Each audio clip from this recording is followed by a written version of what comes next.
Kakatapos lang ng ulan sa aming lugar. Punta tayo sa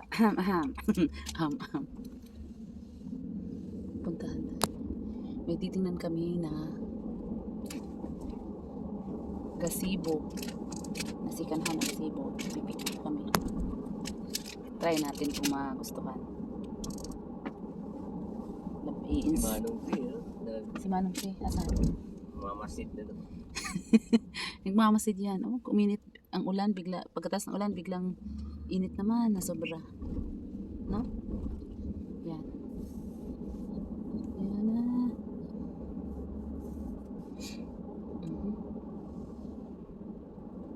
Diretso lang. Walang kalaban na ba?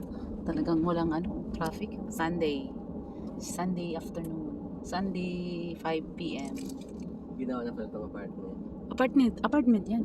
Bagong Meron ito yung school dito sa amin. The New Era School of Kinder, Elementary, and Junior High. Junior High, di ba? Hanggang grade 8 yun doon. Pero medyo malayo sa amin, kaya hindi yun ang school ng mga anak ko. Iba ang school ng mga anak ko. Malapit lang dun sa amin. So, there you go. Tingnan natin. Pipick up kami ng gazebo. Sikanan lang. Palitukihin lang ng asawa ko na naman kung anong kaya niyang gawin doon sa gazebo na yun, na titingnan lang namin. Di ko pa alam kung bibilhin niya, kasi kung magustuhan niya, bibilhin niya pag medyo alanganin ng itsura na no, kung pang reject na siya, ay hindi na natin kukunin, guys. Na bankrupt yung gasoline station. Yan. Medyo malayo pala siya. 5:30. So 7 minutes na lang ang mo na kayo mag-meet up. Oh. Yan ang husky, naging co-op na naman. Mayaman talaga yung co-op natin dito. Ayan. Dito tayo sa may tulay. Ayun. Doon sa baba, yung train, yung release ng train nasa baba, tulay ito eh. So ngayon, mababaw yung tubig. Ayan. Pwede dyan mag-fishing, guys. Pero sobrang babaw ata. Ayan. Yan yung ng football or soccer in a playground. Soccer. Ayan dyan. Kung maliit na. Hindi masyadong malakas ang ulan. Hindi nagbaha dyan eh. Bahain yung yung ground na yan. Pag sobrang lakas ang ulan, baha yan. Maraming tubig yan. Punta na tayo. Meet up natin na yung bibili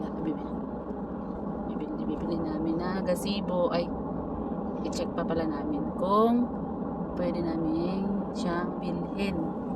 Ayan, siguro ito yung yan. Baka yan gagawing apartment or buildings, kasi yan ginagawa ngayon yan. Ginagawa na pala to. Wala ngayon kasi Sunday naman. Bukas uli gagawin. Magtayo ng apartment or mga subdivision, ganun. Paakyat tayo ng hills. Ayan. So, wala nating bilisan, baka na late na tayo. Ang ating kamit up uuwi na sa kanyang pinanggalingan at tayo malilate na. On the hill na tayo. On the hill. Ayan. Hindi masyadong busy ang road ngayon, gawa na Sunday. So, relax lang tayo kasi walang kalaban. Medyo walang traffic. Iyan naman firing drill, yung nagpa-fire dyan, mapapractice din ng paputok. Fire drill ang tawag doon.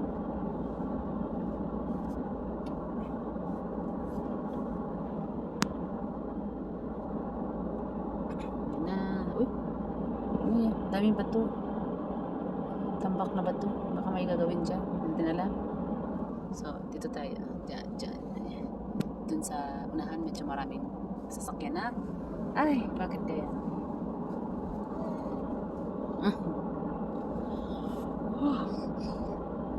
Ay, Jesus Lord.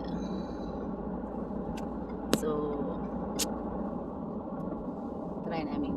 Tingnan nyo. Pulis yun. Second hand na gazebo. Pulis yun naghahasan niya. Pulis ba yun? Nangyari doon? Lobat? Ang babaril. Ang babaril. Oo nga. Huwag kang para diretso babarilin ka. Multa ka na mag-ticket. Overspeed. Ayun ang mga sasakyan. Relax lang kahit may mayroong si Mamang P. Baka yung mabaril. May mga tubig-tubig dyan kasi kaulan lang. Katatapos lang ng ulan. So, saan kaya yung banda yung meet up namin? Hindi ko alam. Yung asawa ko lang may alam. Yan. Charang. Yan. Yan. Charang. Chang. Chang. So, pupunta na tayo sa forest. Saan banda? You have 2 minutes only left for your meetup. So, you are late na. Malapit na. Ayan yung mga sasakyang pang farm. Ayan mga bulldozer. Bulldozer. Yan yung mga harvester, yung mga planter. Yan sila. Mga display pang tinda. Ayan, mga tractors. Loader, bulldozer, backhoe, kung ano-ano pa. Ayan sila magdidilig, magtatanim, mag-harvest. Yun yung mga sasakyan na yun. Dito tayo sa airport. Yan di ba? Airport yan guys. Dyan, airport yan. Meron kaming small airport. Dito lang naman yan sa Canada. Hindi yan pang international. Medyo na late na tayo malapit na tayo malate.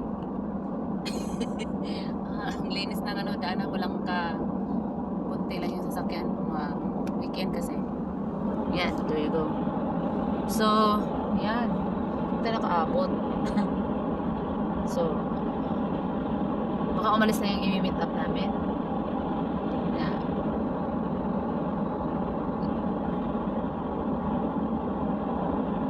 Dagdagan ng speed limit. Wala namang baril. Mayroon pala sa likod. Tayo mabaril ng pulis mag-overspeed tayo magbayad tayo guys. Harvest na sila ng canola. Hindi, na yan canola, wheat pala yung daddy mo.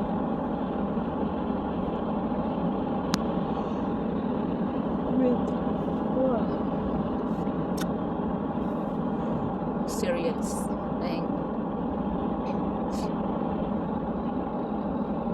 Hinog na yung wheat nila.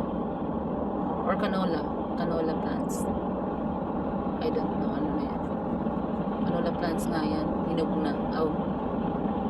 Luto na. Luto na. Ay na. Ayan, medyo malayo. Oy, we're late na. 5:30 na.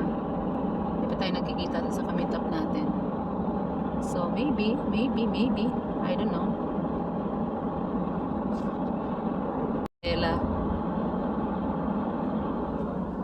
So, where are they? Farm ba yan?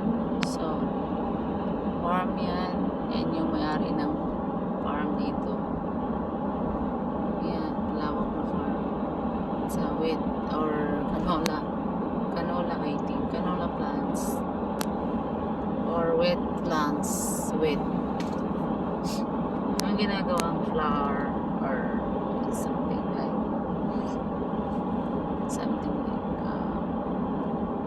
cereal. Flour yan. Wheat flour. Tama ba? Dahan-dahan mo na. Parang nagugutom ako. Naantok.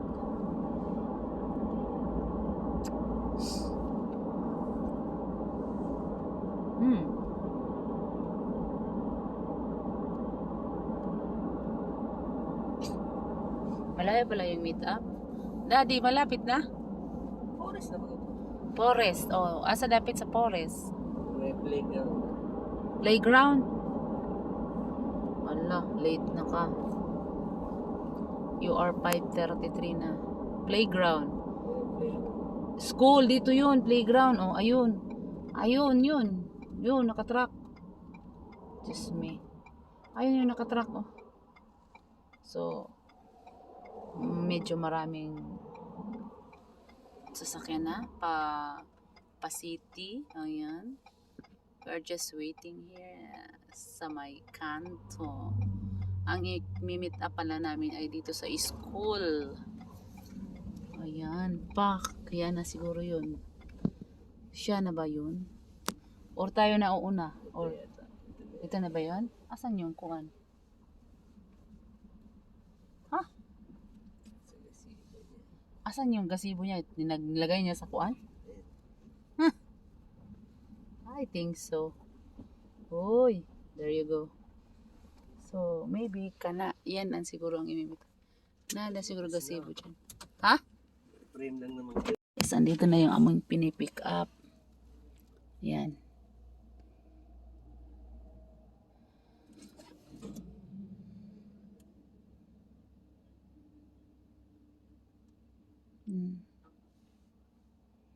Yung mga parts doon.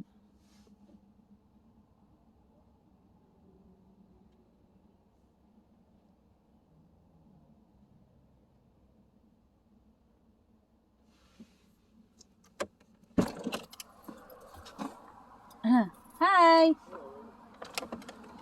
Buy that?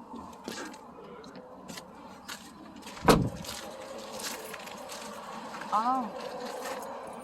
This is metal? Oh, that's good. Oh, yan na yung nabili namin ng gazebo.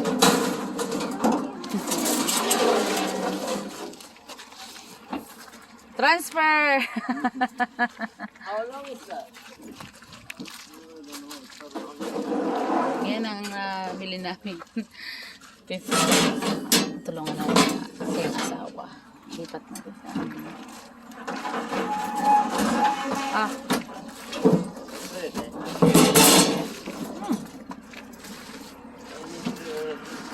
Okay. Why do they have beds? I hate those little ones like that. So I want crew cab.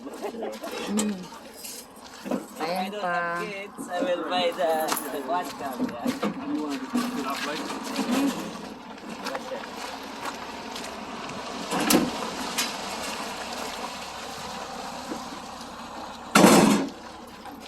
Ano nabili niya? Yan, nabili. Gazebo yan. Yan yung parang bubong niya. Tsaka ito na yun. Yun na yun.